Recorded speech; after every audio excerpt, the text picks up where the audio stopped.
ఇవాళ సీఎం రేవంత్ రెడ్డి అధ్యక్షతన మంత్రివర్గం సమావేశం కానుంది. ఈ సమావేశం ఈ రోజు సాయంత్రం 4 గంటలకు సచివాలయంలో సమావేశం కానుంది. హైడ్రాకు చట్టబద్ధత కల్పించడం, వరదల నష్టం, పరిహారం చెల్లింపు, కొత్త రేషన్ కార్డులు వంటి అంశాలపై చర్చించి కీలక నిర్ణయాలు తీసుకోనుంది.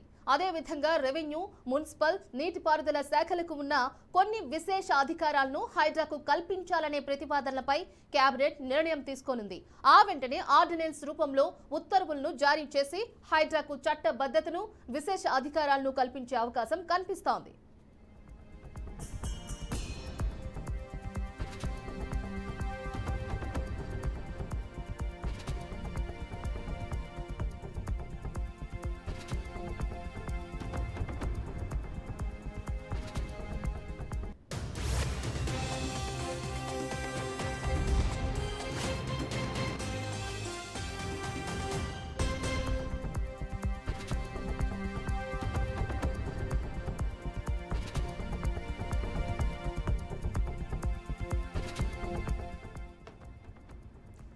ఇవాళ సీఎం రేవంత్ రెడ్డి అధ్యక్షతన మంత్రివర్గం సమావేశం కానుంది.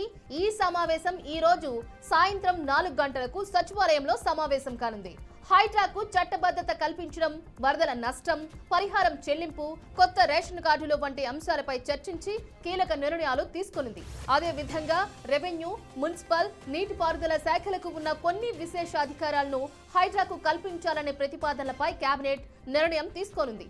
ఆ వెంటనే ఆర్డినెన్స్ రూపంలో ఉత్తర్వులను జారీ చేసి హైడ్రాకు చట్టబద్ధతను, విశేష అధికారాలను కల్పించే అవకాశం కనిపిస్తోంది.